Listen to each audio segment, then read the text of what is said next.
Refugees don't have only sad story to tell. Okay, follow me. Everything started at the beginning of COVID-19 here in Uganda. It was in March 2020. At that time, I was settled here in Chakatu refugee settlements when the lifestyle of refugees started to be very difficult because the food ration was kept cutting over and over by WFP, yet 90% of refugees depend on it. I saw elder and young people crying hunger when the other side abroad, people were in funeral crying their relatives taken away by the pandemic. On this side, still depending on donors, it's all about getting what to put in stomach. When the other side, donors are struggling on how to get the solution toward the pandemic. Then the question which came in my mind was, is this million of refugees going to die of hunger because no one is there to provide food for them? Immediately I wanted to break up the perception held by many refugees, especially young people, that refugees are supposed to depend on food ration instead of working. I was convinced that the change of mindset and empowerment of refugees can save way more than food ration and resettlement programs. I had to share the idea with the board of directors of my organization in Kampala, Self-Made Africans, and the one option we had was to run a crowdfunding on Indiegogo, and that was my speech. Hello. I'm Bahati Matonde, a Congolese refugee in Uganda and Executive Director of Self-Made Africans. Now in Chakatu refugee settlements, I want to share something with you. Did you know that in Uganda a refugee lives with $1 for 5 days? It's worse than COVID-19. Let me take you through this. Uganda is one of the largest refugee hosting nations in the world with more than 1.4 million refugees living in 12 settlements. Years back, refugees used to be given a plot to build a home and land to cultivate so that they can be able to take care of their families. But due to the increased number of refugees, the government no longer do it. Thus, food rations remain their major source of livelihood. At the moment, food rations are decreased over time by WFP World Food Program because of insufficient funds. Each refugee receives $6 per month, and most of them without any other source of livelihood. Imagine. And no one is to be blamed. UNHCR and WFP are struggling with shortfall in funding their needs for refugee response because all their donors are more concerned about fighting COVID-19 than humanitarian assistance. In addition to malnutrition, this situation has left many refugees frustrated, hence occasioning illicit behavior such as domestic violence, drug abuse, thefts, prostitution, early marriage for young girls, and increased vulnerability to HIV/AIDS. Children are forced to drop out of school to help their families survive. In Chakatu refugee settlement, fighting COVID-19 is a priority, yes, but after fighting hunger.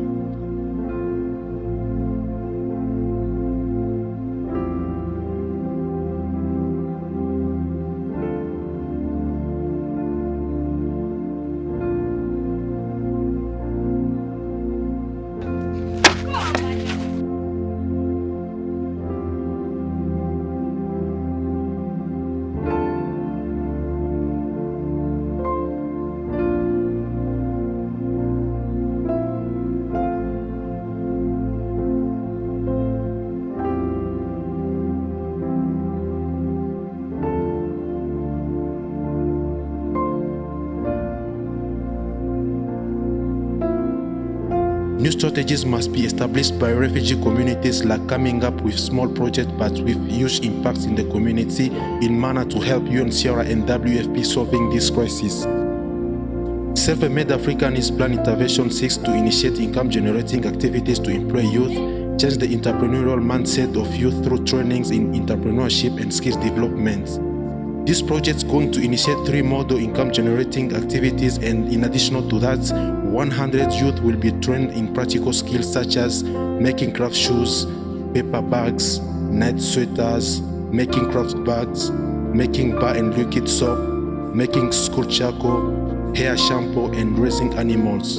A budget of $15,000 is required, and we need your donation, please. If in Uganda a refugee can eat $1 per week, guess the shopping of your shoes can save how many lives in Chaka. Let us fight hunger in Chaka. Let us fight COVID-19 in the world. May God bless you.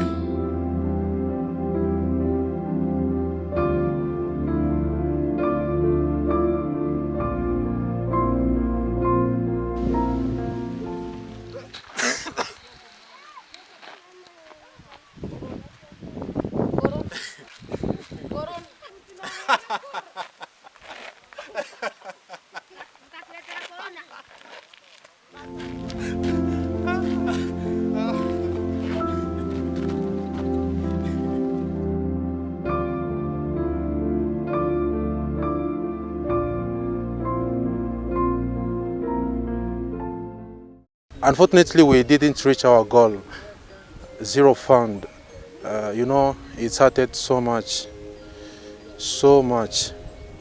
The institutions and organizations we saw that could help to spread the word or donate something were in lockdown, hence no networking. And here in Chaka too, there is no internet cafe, so sometimes we deal with our smartphones. And when it comes to such a big activity like this, the phone doesn't have all options needed. All in all, after going through a lot of this, we didn't give up. I called the board of directors and told them the little money we had in case to organize a general meeting and mobilize all members to donate to the cause. Fortunately, they stood with me, and we had 3 types of income generating activities apart from entrepreneurship training. And those was piggery, pastry, and craft shoes making. But due to the thin budget, we started with the piggery. So I got the lands for our farm. I put the fence. I built the shelter and the house where I'll be sleeping. Then I went in Kampala to buy the piglets because here there is no the type we needed. It's large and it's not here in Chaka. This is our pigs. They are 6 months old. This is a male and this is a female. On side there is a rabbit project. You can see it.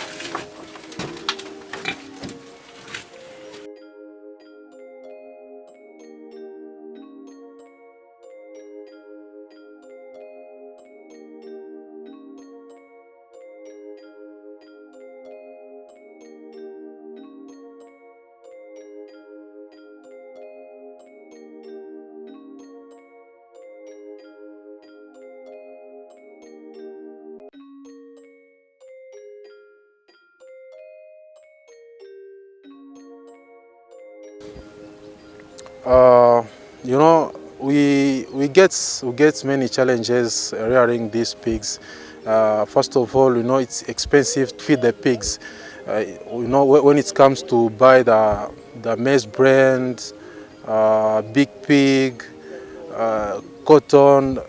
Pig can eat many things, even the waste of food. But here in Chaka, there's not many restaurants because refugees, they don't have money to go and eat at the restaurants. I do teach this business to young people, especially the members of self-made Africans. The process of rearing pigs involves buying piglets, cleaning the pen and removing the waste, monitoring the health of animals.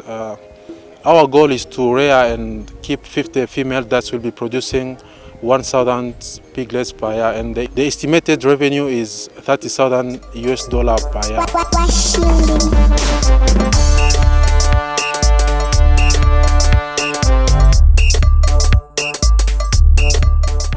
Rabbit wasn't among our planned projects. I got the idea from a forum organized by a certain NGO which came here in Chaka to teach refugees on how to stop the spread of the pandemic.